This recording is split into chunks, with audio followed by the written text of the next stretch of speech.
Hey folks, welcome back to Let's Play LSD. I'm super, thanks for asking.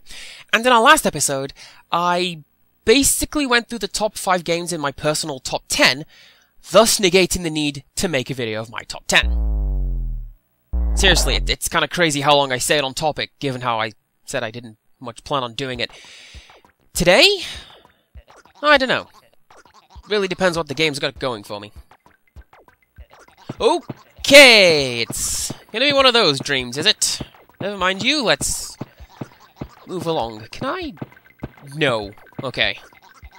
I was wondering if I could make it through that gap in the fence there, but I don't know that I want to risk that with Creeper McGee over there to ruin my dreams. Literally, in fact. I mean, I don't know if running into him multiple times has increasingly negative effects on the game, but I do know that that guy is apparently having a little trouble. You ever get so scared you ran off, leaving a perfect clone of yourself behind? Well, never mind, because there he goes. Hurry up, dude, you might catch your other half. Oh, and how about that? I link with him. I did not know you could do that. And incidentally, this reminds me of an ancient Greek story, just to go back to that culture for a little while. The story goes that humans used to be two-headed creatures with 4 arms and legs, and Zeus was worried that we'd overthrow him, so he tore everybody in 2. And that way, we'd be too busy searching for the missing part of ourselves to destroy the gods, and I am moving away from you! I'm gonna go this way, why not? Now, I don't know if the Greek story is allegorical, because if you think about it, it could be a way of identifying how we got male and female body parts. It could be talking about physical sex. It could be talking about childbirth. It could be that's what the ancient Greeks actually believed. I don't know. I'm not an ancient Greek. I mean, I do know that they were just as fallible as everyone else when it came to their deities. Did I just see somebody in the draw distance? I think I did. Huh. So one of my favourite inspirational things is, if ever you feel stupid, just remember that the ancient Greeks believed their gods lived within comfortable walking distance, but they never actually checked. Now, as for today, like actually today, here and now, let's see if I can get inside the house and see what's up. I've never seen anyone over here. Is this the person inside the house that you can never meet? No. In fact, it is not, because there she is. Hey, lady. Do you do anything?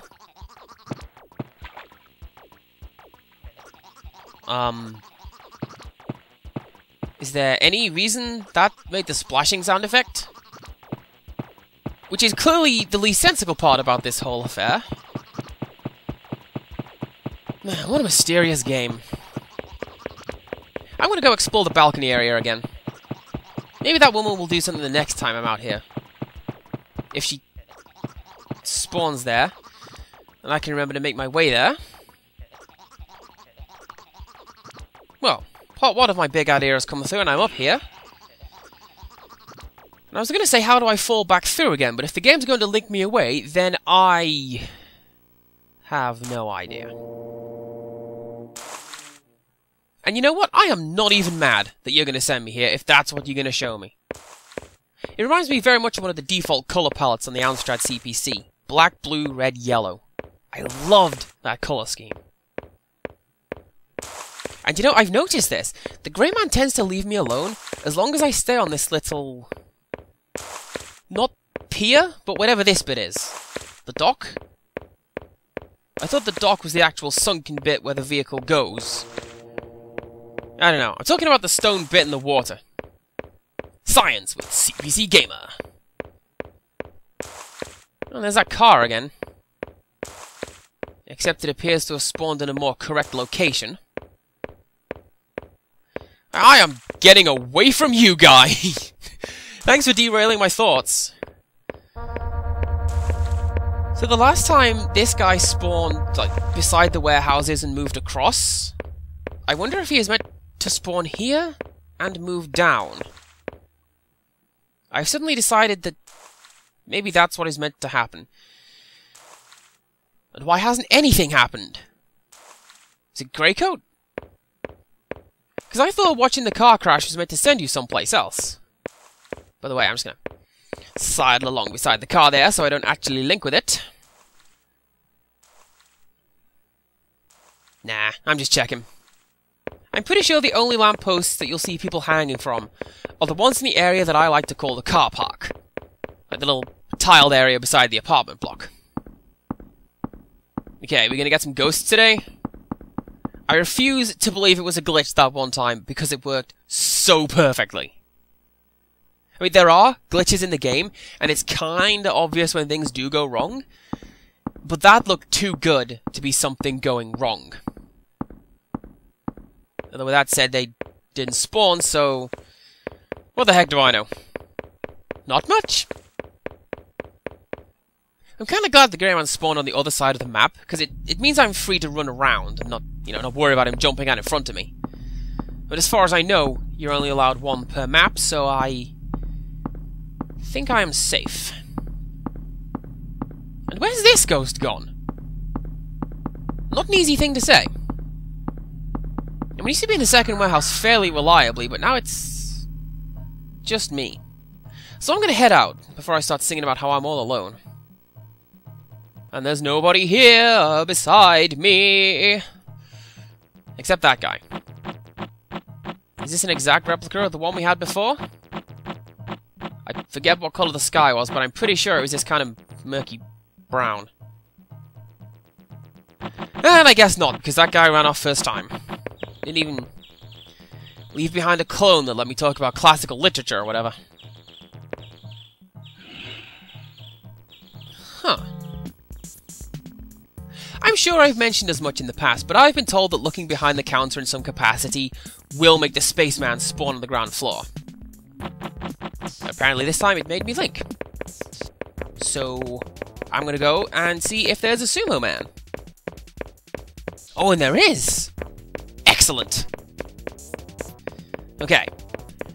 Let's see what happens when we start a fight, and then intentionally lose. As soon as I work out when to stand and make him wake up. Whoa! Okay. There we go. I guess the game just doesn't want me going anywhere then. That's fine. And this is pretty weird. Like, it always got me how you can have a deep brown sky, but a fuchsia draw distance. And I guess the game does whatever it feels like in that capacity. What is written on Tower Bridge? That sounds like a really creepy sentence if you just said it out of context. It's like the phrase, Kenneth, what is the frequency? Or, my brother is wearing the other one. And the few people who know what I'm talking about just got some chills, I bet. And that's fine. That's good. I kinda like giving people the gibblies as best I can. And for me, I like the sudden realization that something is irreparably wrong as a source of horror. Like, the stories I wrote about Nowhere are a very good example. I mean, on the surface, it's a really nice holiday town on the coast, but if you look deeper, everyone is completely insane. And if you look even more closely than that, even more things are wrong. I mean, like you, for example. You appear to have bled out. Anyway, my favourite Easter egg in my stories about Nowhere is the number 3. It is everywhere. Every important person's name, every date, every time, every address. It is all divisible by 3, and I'm in the floor, apparently. Great. The best bit, the name of the central building is Frieda Liane Reagan, which is a group of 6, each beginning with the 6th, 12th, and 18th letter of the alphabet. And I am so sad that nobody ever spotted that. Or any of the Easter eggs that I put in my stories, for that matter. Still, not the end of the world, right? And I think this is one of the reasons that I like horror by David Lynch, is because he, too, delights in taking ordinary things that can be kind of unsettling and turning them into something monstrous and horrifying.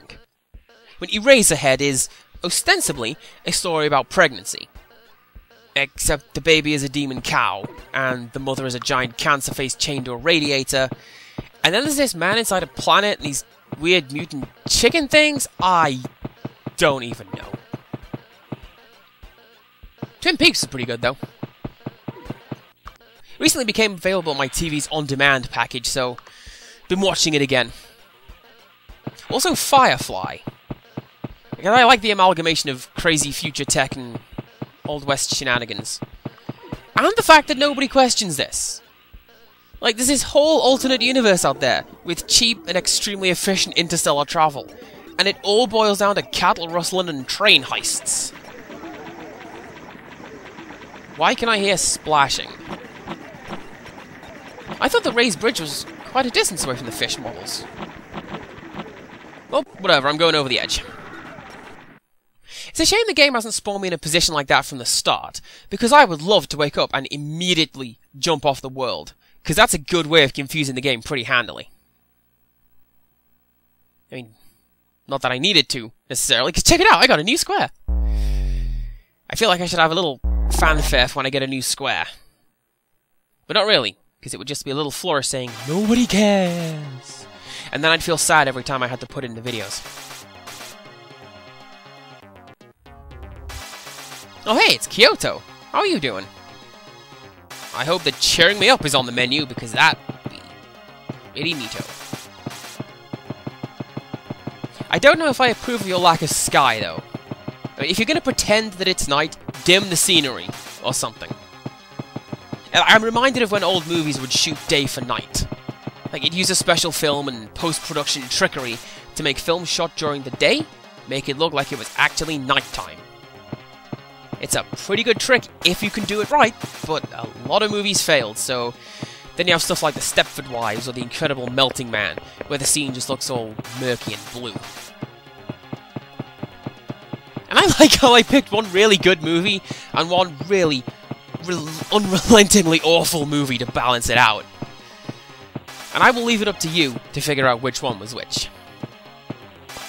Alright, now this looks more like it. We've got the woman on the balcony, not in a shed across the street. And we are halfway on our way to getting my... Oh, we're up here. I paused for emphasis, but that worked out pretty well. Are you see-through? No. Okay, it just looked like she was, on account of her top and the floor being the same colour and pattern. Let's see where she sends us. I mean, something with a kind of 90s soundtrack. I can go for that. Oh hey, and there's the rainbow crystals. I can double plus go for that. Now, there is meant to be another crystal cluster out here, but it is not spawning. I think it might be a super rare one, because I've only ever seen it once, and that was in my personal playthrough, before I came to start recording it for you guys. But whatever, let's see where this one takes me. Following on from an idea I had in a recent batch of these videos, I wonder if linking via the tunnels makes it more static, and via objects makes it more dynamic.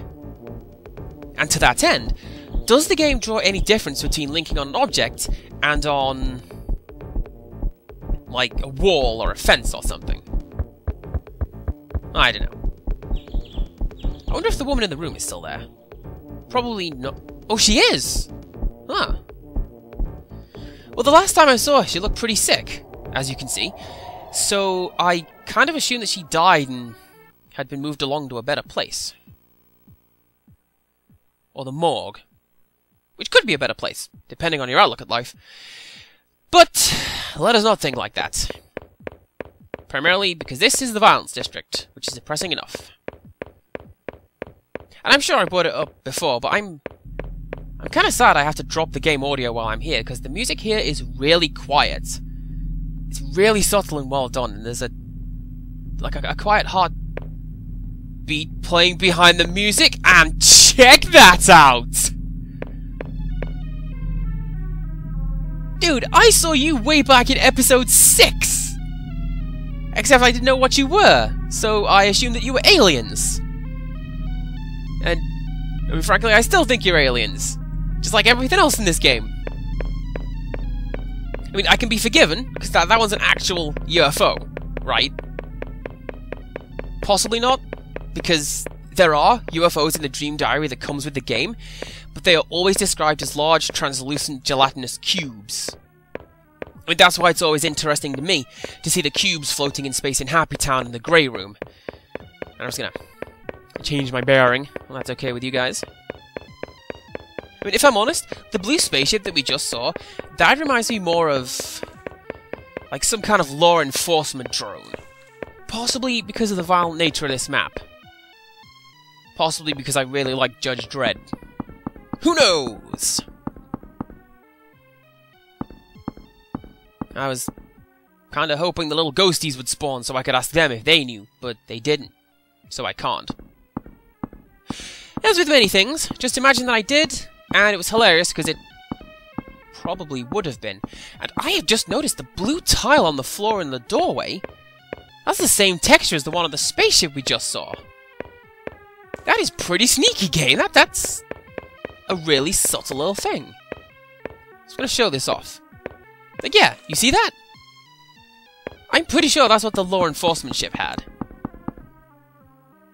I don't know why I assume it's law enforcement. I mean, given the nature of the map, it could also be a predatory thing. Perhaps suggesting something invasive that you feel you cannot escape from. Or it could be an impartial observer. And frankly, I don't know which one is scarier. Someone looking to mug or assault you, or somebody who sees that mugging and assault is happening, but who chooses not to do anything for whatever reason. And I'm going to be kind of careful, because I don't want that gunner to hit me. Yet. I might just want him to do it later. Is that another one? No. No, it looks like a boy out to sea. Which in America... Hey, fella, what are you doing over here? You spawned on the other side of the map. You're not supposed to be here at all. I'm gonna take my chance with a guy with a gun.